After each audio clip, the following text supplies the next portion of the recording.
because you are not enjoying your work. People who enjoy their work give their all, and the time they are at work, they become productive. And of course, you know it's a vicious circle. If you don't enjoy your work, your productivity goes down. Because your productivity doesn't go up, you end up not getting promotion. Because you don't have promotion, you end up depressed. You can see clearly this is a topic that should be discussed not once, but actually regularly. But what about what we see in Kenya? Many people who work in our society, believe that work is an unwanted disturbance. If there was another way of making money, they would rather make money through those other ways. And of course, if that your attitude is like whoever, and actually there's a general belief among young people that if you ever see somebody rich, he must be a liar. I think the other day the Aga Khan University did a study among young people, and they said even themselves they are not looking forward to working; they are looking forward to cheating. If they have an opportunity, they will be corrupt so that they can become rich. If that is your attitude, then you feel every day you are at work, you feel you are being cheated. There must be an easier way of making money than struggling at industry or wherever else you may be working. That will certainly give you a lack of satisfaction. Not because there's anything wrong at work, but because your attitude, I should not be doing this. Other people are making money without working. So they believe making deals is a clever way rather than working. So there's a whole culture of not believing there's an alternative to working, and would rather follow that alternative of cheating and corruption. And of course, you know that many countries in Africa are rated by Transparency International at the very, very top of the corruption ladder. You know, relying on others sounds clever to many people. So they want to find a way of, even instead of stealing, doing harambes, they do harambe for university. Sometimes these are people trying to get money from the public, even if their son was in Turi, very expensive school. But now, since they have been helping others, they also want to make money. This dependency syndrome feel very dissatisfied with the making of money. And I think that can be quite a problem. In the next card, we are trying to answer the question, why do we work? Because my introduction is saying, if you have a wrong reason for working, you'll not enjoy your work. Why do we work? And I want to go through several ideas that can help us to see why we work. Genesis chapter 2, verse 15 says, the Lord God took the man and put him in the Garden of Eden to work it and take care of it. Why do we work? Those who are Christians will refer to God as a gift. And here he is saying, it is not man who decided to work. He was created to work. As soon as he was created, according to the Bible, he was placed in a garden to do what? To work it and take care of it.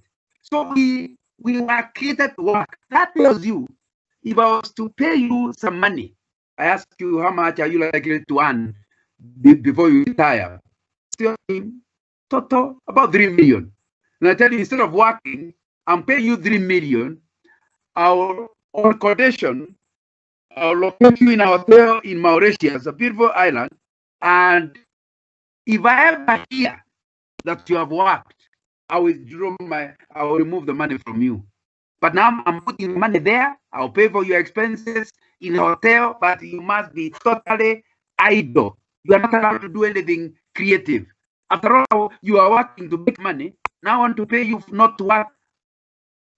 My friend, if you accept it, please know you'll die early. The way God has created you, not to work will bring you into depression. Not to work will bring you into dissatisfaction. I know you ask a question, but work is so hard. Look at Genesis chapter 3, beginning at verse 17. To Adam, he said, because you listened to your wife and ate from the tree about which I commanded you, you must not eat of it. Cursed is the ground because of you. Through painful toil, you will eat of it all the days of your life. The verse 18 says, it will produce thorns and thistles for you, and you will eat the plants of the field. By the sweat of your brow, you will eat your food until you return to the ground, since from it you are taken. For dust you are, and to dust you will return. And the implication here is not, we have seen Genesis chapter 3 comes after Genesis chapter 2. It means work was given in chapter 2, but work was made hard in chapter 3. That means even if there was not sin and chapter 3 was not there, man was created to work, but work was much easier. Of course, you can see several things that make things harder. For example, one of the things that makes work very hard is who you work with. Now, because we are fallen creatures, we make it difficult for each other. In the Garden of Eden, nobody was fallen. They were good to each other. Adam and Eve were good to each other. So therefore, there was enjoyment even as they worked. So we answer the question, why work? Now, from what I've discussed so far, you can see man was created with a creative nature. In fact, the Bible says, let us make man in our own image. And you have just seen that God is a creator. So if you are created in God's image, there's something in you that makes you want to work. Hence, you feel fulfilled only when you work. You know, you want to see things change, like SA gives you opportunity to see things change. Your employer gives you opportunity to create things. And because you are involved in seeing changes happen, it gives you opportunity for being creative.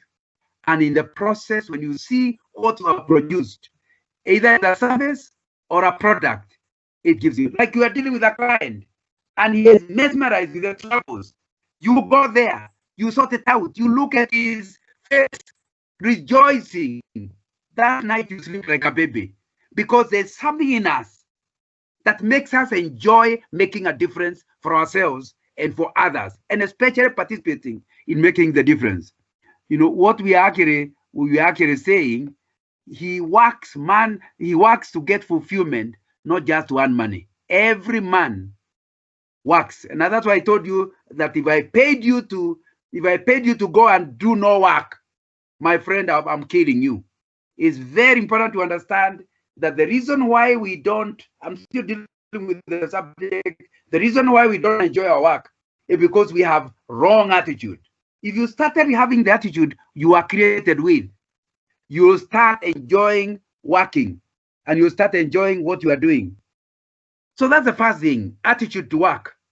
It will help you to start enjoying work. You feel every time your employer employs you, say, wow, he has given me an opportunity to enjoy what I do. The next thing, if you really want to enjoy work, you must align your life mission with the mission of your employer. You must align your mission with the mission of the employer. You know, if you want to enjoy your work and rejoice in it, it all depends on what are you trying to achieve. I've just mentioned that activity itself and seeing results out of activity will give you joy. But more important is that we are created with a purpose. All of us are created with a purpose. I've written a book which you can get in Amazon or in one of the local bookshops. And I have written a book called Discovering Your Life's Purpose. Discovering Your Life's Purpose. I can tell you a lot of people do not enjoy their work because they don't even know why they are alive. They don't even know why they have to work. I am saying, if you discovered your mission and discovered that is what you are doing, it will excite you to do it. In my book, I argue that at a very early age, you need to start designing your 80th birthday and seeing the kind of speeches you expect people to be giving, talking about your achievements. What difference would you have made in life to various sectors of society? by the time you are 80 years. If you can get that picture, a vision of your achievement at 80, it will mean that you are 25, you every year, you will be trying to contribute to that vision. Vision is a noun.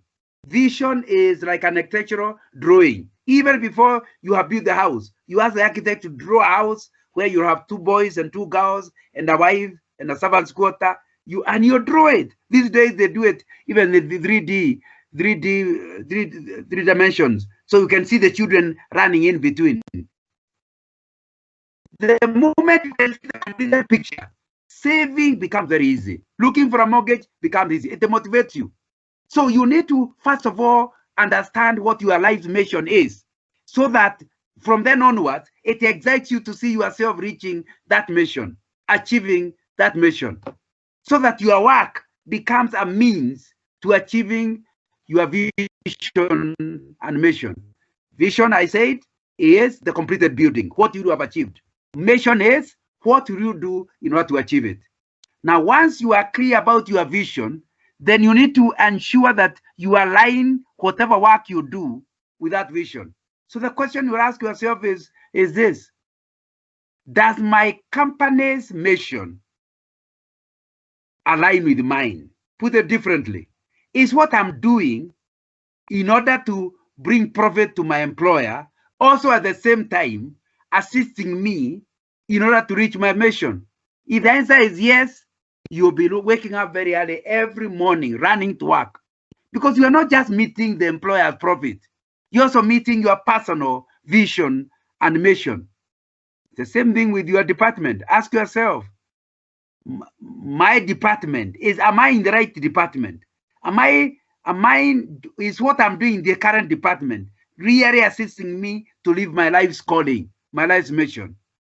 If the answer is no, see whether the company can realign you to be where your gifts and your callings can best be there. If you are within your calling and gifting, you'll enjoy every day. And by the way, it doesn't mean the work will be easy. It doesn't mean the work is not challenging. But the bigger the challenge, the more the excitement. Because when you go over the challenge or through the challenge, you get very excited. You are able to make it. So work becomes something exciting. If all of them are aligned, what you do every day will bring you joy. And so if we really want to enjoy work, it will be very important that that is something you deal with. I'm not asking you to resign today, but if you know what you are doing is not fulfilling your calling, I will ask you to slowly, with God's help, move towards where you know doing this is calling. For example, there are people from the time they were teenagers, they just enjoy making a difference among children. Their calling is to help children to grow and help children to have a better time. So if you work where you never touch children, you'll be frustrated. You'll be saying work is difficult. You'll say my employer is hopeless. But the problem is not your employer. You are not within your calling.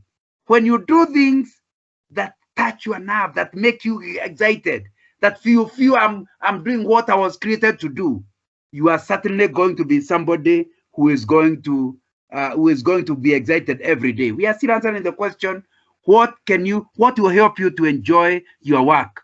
And here I am saying, ensuring what you are doing is aligned to your life's purpose or your life's calling. And I would encourage you to pick my book. You can also Google up in my website. There will be that information on discovering your life's mission. And I think that will be important.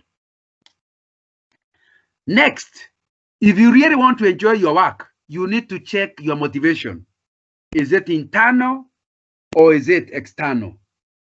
You know, I want to suggest to you that you cannot enjoy work, or you can, but it is not very wise to enjoy work because your boss keeps congratulating you, or because, I get a high salary, or because, I got a promotion. All of those are dependent on things you cannot control. If your motivation is external, chances are it will run out because external resources are not within your control. Why is the external motivation not something that can help you to enjoy your work long term? Number one, the outsider who is motivating you to continue encouraging you means he must be happy with you. As soon as he thinks he does not like what you are doing, he will be the same one that will discourage you. So if you are relying on somebody saying, wow, well done, what a wonderful girl, we have, oh, you are fantastic, I don't mind you doing it, and I would encourage the supervisors to continue doing it, but do your work, enjoy your work, whether they tell you you are good or bad. That means even if they don't tell you, you know from within you that what you are doing is something that's going to add value, that's something that's exciting. But if you rely on an outsider, all he'll do is he'll ask you for tea, and you say, sorry, that day I'm meeting my grandmother. This guy is ignoring me. That's the end. You'll never hear a compliment again. So the first reason why you cannot enjoy your working life if you are totally dependent on outside motivation is because people are not predictable. They change. If you run outside motivation, be ready to soon lose it. And you end up in a roller coaster, up, down, up, down. And by the way, it doesn't matter who motivates you, even if it's your parents. All they needed to hear a story from a sibling saying how bad you are. And within no time, they're unhappy with you. But it is possible to have internal motivation. That means they are not relying, you're not relying on what outsiders say. And that's what my first reason was. And I think it's important to understand that. Another thing that makes external motivation not that useful is that the people motivating you are your competitors also, you know. So you say, hey, Nganga does well. And you are talking about somebody in your department. They say, yeah, your department will not do well if it were not for Nganga. Within no time, you say, so people are starting to think I'm a failure. Within no time, next time you talk about Nganga, you will not be saying something positive because you think he is taking away the show from you. People are competitors in one way or the other. Or maybe your uncle encourages you until he says, hey, how come my children don't do well as my niece? And all of a sudden, he is unhappy with the niece because his children don't do well. So I am saying external motivation, not only are the people not predictable, but they are also competitors. And it will bring a lot of problems when they discover you are competing. When I keep recognizing you are doing better, might it mean I'm not doing very well or my children are not doing very well? Like you may be my subordinate. And if I talking about how great you are doing, people start wondering whether the boss ever needs any respect. He is not the one who is performing. They feel the department had better run out of this guy. This guy, the junior, should be the one promoted. There will be a fight within no time. The third reason why you should not rely on external motivation, comes from mortal man. How many people, since you joined your current employer, how many people have left? How many bosses have actually left? And I know I know something about it. You need to understand, if you are totally dependent on the compliments of a man, one of these days he'll resign. One of these days he'll die. One of these days he'll change. So what I'm trying to get you to see is that if you want to enjoy your work, find a reason to enjoy your work, irrespective of what the outsiders are saying. You need to wake up every morning with an internal reason to work, where motivation is from within. That's why I told you, find out your calling. Find out whether what you are doing is fulfilling your calling. That will motivate you from within, irrespective of what anybody ever tells you, and that will be important. Another reason why what you should do in order, and I hope you have understood that if you have internal motivation, you are likely to enjoy your work rather than if you have external motivation. Another one is, if you work for God, you start saying, the reason I'm doing this is to please God. You will start to enjoy your work. Why? God does not require anybody to backbite. You know, you're working very hard to please your boss. Then somebody tells them a story about you. Do you know, Nganga was saying that you are a very foolish boss? They wonder even how you are promoted. From then onwards, he changes. But if you work in order to honor God, God sees in secret and never at any time can misunderstand you. Just look at what he says in Colossians 3:23. It says, whatever you do, work at it with all your heart, as working for the Lord, not for men. Verse 24, since you know that you will receive an inheritance from the Lord as a reward, it is the Lord Christ you are serving. Just notice several things out of that passage. That God wants you to work so that you fulfill your full potential. Your full potential means do it with all your heart. It means that once you know this is what God wants me to do, and you know God will reward you, you know God will appreciate you, then you'll do it with all your heart. Decide if something is worth doing first.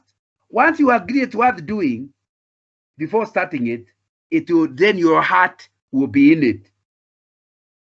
You know, not finishing an item makes it easier not to finish even future ones. So that's why we are saying a lot of frustrations at work have to do with half-done exercises, giving up before something is finished.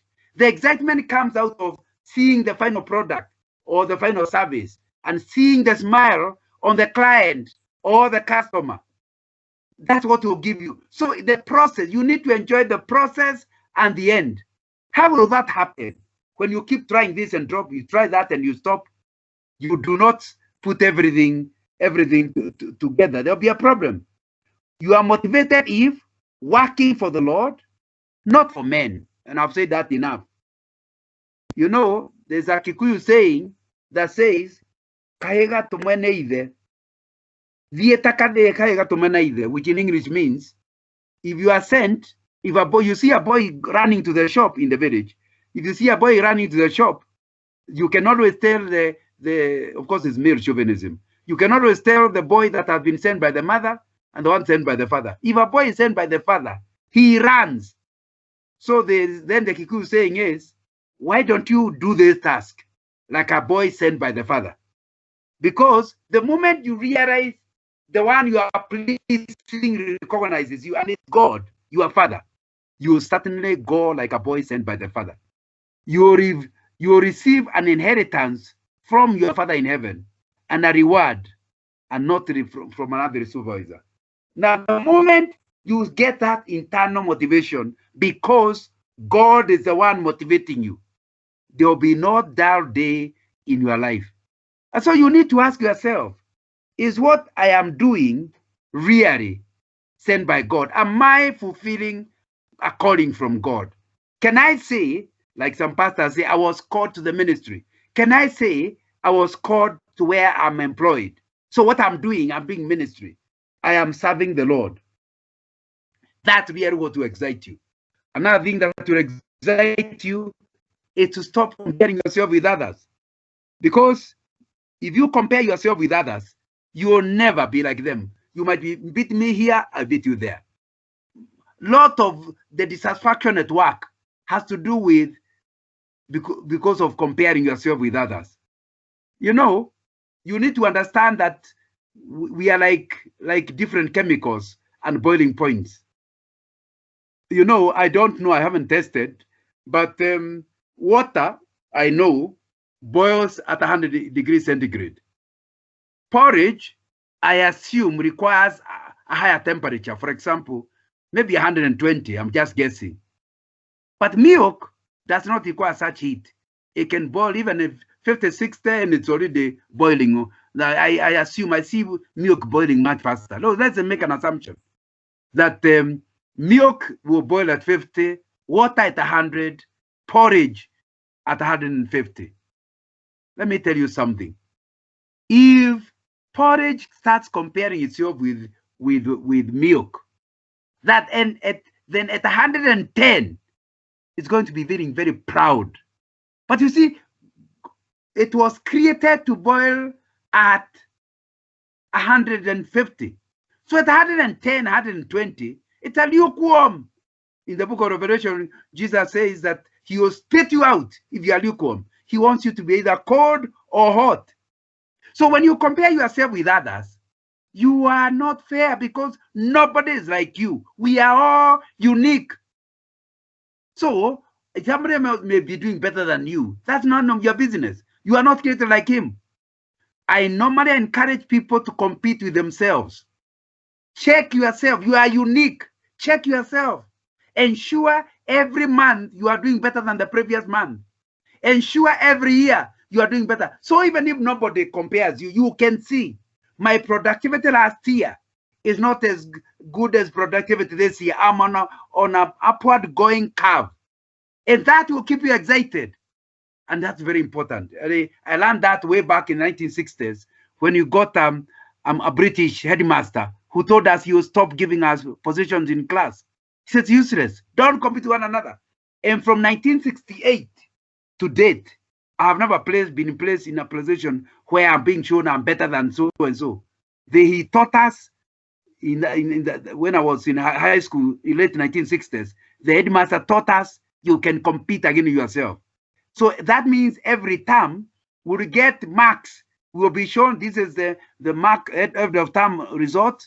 This is the continuous assessment, and then compare this term with the last term and show. There are 3 columns in our report form. And he said the most important column is the final one.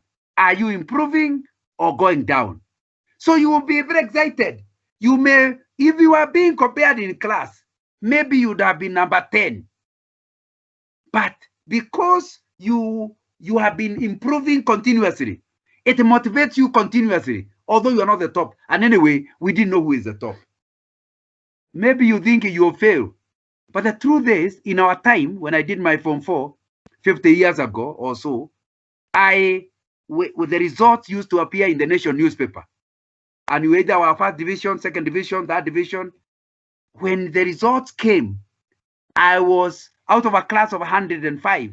I was in the top 5, but I never knew. I was surprised. I want to tell you clearly that people credit themselves that you must compete with somebody not to do well. You can do well without competing with others because you will be motivated, enjoying what you are doing, because your question is not, it will not be, am I doing better than so and so? Your question is, am I doing better continuously? Because competing with yourself is okay, because you are yourself, you are unique. I hope I'm communicating. But that idea of comparing yourself will ruin you. You will never enjoy your work. But when you start dealing with something within your control, you will be somebody who enjoys what you do. And I promise you, you are always going to live to your full potential. You know, if you start comparing yourself with others and they're mediocre, then if you are better than the mediocre people, you will be just a mediocre, but better than the other mediocre. So in the end, performance goes down. For performance in an organization to do well, people must stop competing with themselves, must stop competing with others, compete with themselves, and everybody will realize their full potential. The whole organization will do better. More importantly, it will be better with the happier employees. And I think that's why a performance management system where you are not competing with the people, you are competing with your tasks and targets will be something wonderful. You are rewarded for achieving target on your own. I think that will be very, very important. Unfortunately, my time I've spoken for more than that a minute, and I want us to have time for discussion. My prayer is that will help you to understand that you can be self-motivated without necessarily you can. The other thing that will help you to enjoy your work is learning how to manage office politics. Office politics. You know, office politics can be very disheartening.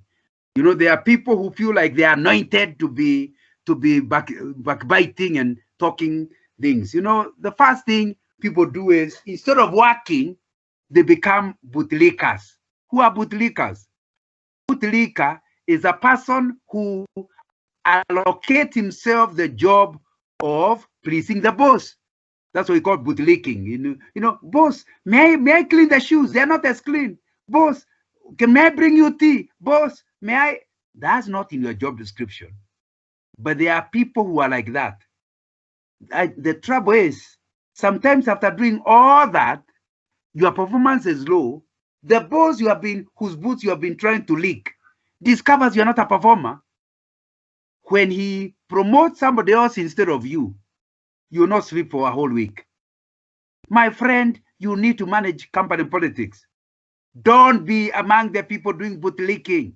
Let your performance speak for itself. Do your job description. Relate well with people, but do not wait for people's comments.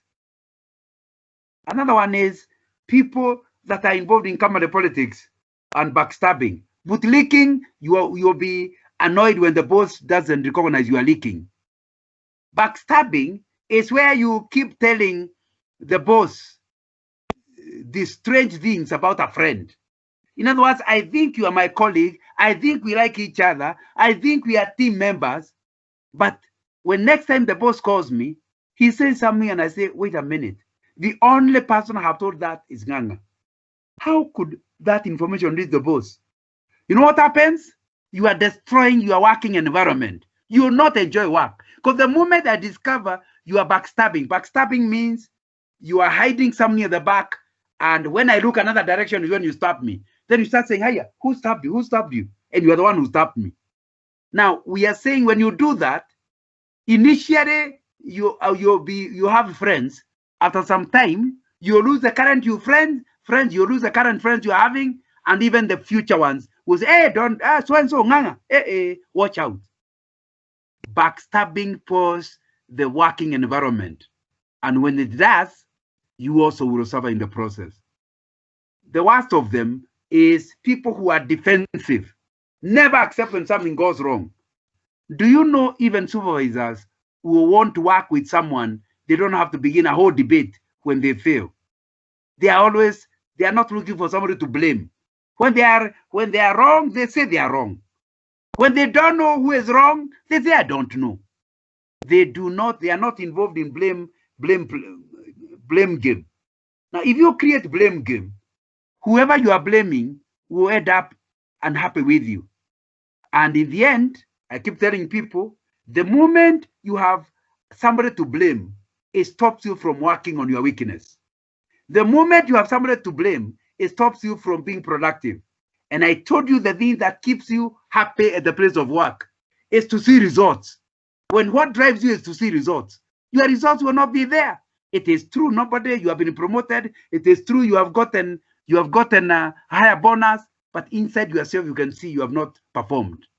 It will bring you lack of joy. And that's really what we are saying, that you need to deal with it. And it's an important issue, how to manage that company politics. The next thing I want to talk about is people enjoy their work if they know how to manage stress. Because stress is something that is very serious. I was very happy when I was many years ago, must be 30 years ago, when we were taken to the Ark in the Aberdare National Park by Shell, who I was working for, to be trained about how to manage stress. And the thing I've never forgotten is when I was told by our trainer that the trouble is not the stressor. The trouble is how you respond to the stressor. That means both us, you and me, our children may fail their exams. You react to where you can't sleep at night and your work performance goes down. For me, I react, I'm unhappy. I would have wanted the person to do well, but I realize I'm not a student. I was not in the class. So what can I do to help the person to recover? That's all I'm concentrating on. Both of us had the same stressor, but the way you responded to the stress ended up bringing you into depression. The way I responded ended up making me help even my child to do better. And what I'm saying is, a lot of people you see very happy in their work. It's not that they don't have problems, but they have learned how to deal with the problems, how to bring them. For example, the idea of, because you're having trouble in your family, you bring the troubles to the office. That is not knowing how to manage your stress. And it will cause you a lot of a lot of trouble to really serious levels. So what I'm saying is, if you want to enjoy your place of work, it will be important to understand the stressors are not the problem. And I don't want to go through my list. I don't know what the stressors are at your place of work. Whatever the stressors are, how do you respond to them? Stress is the reaction to the stressor. If you know how to manage the stressor, you will be okay despite the stress. Now, let me suggest several ways of responding to stress. Number one, learn to take care of yourself. If you are not looking after yourself, you are busy working, but being careless about your health, whether physical health, spiritual health, or mental health. If you are not looking after yourself, a small stressor at work will kill you. You must eat healthy, well-balanced meals, learn to exercise on a regular basis despite the amount of work you have. Get plenty of sleep. Don't ever get less than 6 hours of sleep. Give yourself a break if you feel stressed out. Whenever you feel stressed, walk out. Ask for a day off. Ask for 1 day leave. Take care of yourself. The Bible tells us, love others as you love yourself. So who is the standard you are loving? Yourself. If you hear somebody was trying to commit suicide, be afraid of him. Because if he cannot take care of himself and want to kill himself, it will be much easier to kill you also. So you need to understand that people who enjoy their work are also people who look after themselves. They are not selfish. They still help others, but they start by being careful about themselves. A lot of things that end up bringing you down in stress are because you are not looking after yourself. Number two, learn to talk to others. Share your problems and how you are feeling and coping with parent, friend, counselor, doctor, or pastor. Now, so you need to understand clearly that friends are not superfluous. They are needed. You will end up brought down by the stress if you can't share something. Maybe there's something happening at work. Is there somebody you can share with who can, of course, there are 3 qualifications of somebody to share with. Number one, he must love you. You look for a person who is interested in you. Number two, he needs to be somebody who understands the situation that you are dealing with, and that will be important. He loves you, he understands the situation, and number three, he is confidential. He cannot repeat what you tell them. It's not everyone you share with, but you need them. You may not be able to count on both your fingers, your hands' fingers, 10. But if you could get even 5 people who qualify on those three counts, do not suffer on your own. Don't say, hey, I'm a lion, I can handle. No, share your issues with others. That means once you have a burden, have shared, is have solved. Now and it's important to understand that idea of sharing. So that means you'll be having stressors that should be making you not enjoy your work. But because you are shared with others, they have given you their own perspective, which will not be your perspective, it helps you to handle whatever the problem is. Number 3, avoid drugs and alcohol. You know, there are people who, whenever they feel stressed, they go for the bottle. These may seem to help, but they can create additional problems and increase the stress you're already feeling with. Because most of these things, the drugs and alcohol, one for the road, you think. But one for the road is only when you are happy. If you are under stress, one will not do even anything. So you feel like taking a second one. You don't do anything. You feel like taking a third one. Within no time, you are taking 5 bottles every night. Within no time, you are addicted. You don't just take when you want. You take because you are must. Because of your alcohol problems, you now have more problems at work. And you will not enjoy your work. If you really want to enjoy your work, keep off addictive things. Totally. Don't try even a little. Because if you try a little, you are opening up yourself to much. People who don't ever take any alcohol do not take the risk of, during stress, to run to it. Because you know that's not your area. You look for something else, like the ones I've suggested of talking to a friend. Now, next, learn to take breaks. If news events are causing you stress, take a break. Switch off the TV. Maybe American elections are giving you trouble, or maybe Kenyan politics is just ignore them. Don't listen to them until your mind is stable enough for you to be able to handle them. Recognize when you need more help. There may come a time when you need a doctor. If problem continue, or you are thinking about suicide, you start becoming suicidal, please, it's not enough to talk to Nganga and your friends. You may need to go to people that are trained, like psychologists, social workers, or professional counselors, because they are trained in that area. Don't wait until we take you to hospital. Take yourself at a time you can tell, no, I'm not managing this stress. That will be something that will be important. The next thing you must learn is please accept that competition is meaningless. And I think I talked about that, so I'll not spend a lot of time in it. And learn to manage pressure to deliver. Instead, stick to fulfilling your God-given mission. So, a lot of pressures at work, deadlines, and things that are giving you trouble. It's something that you need to deal with, managing pressure. What do I suggest? Build resilience. Don't break at a very small weight. Before the pressure comes to become great, learn how to manage small pressures. It is rare that someone is born naturally resilient. It takes time, and it will take you time to build your character up to be able to handle any stress, however big. But you have to start learning how to. People who give up very easily, who don't try, they will end up being brought down by any stress. So learn how to handle small stresses, and in the process, you'll be able to handle when it becomes much more difficult. So build resilience. That's important. Learn to be ready for them. Number 2, learn to prioritize. That's, of course, would be as management. Why are people not enjoying their work? Because they allow one task to take forever.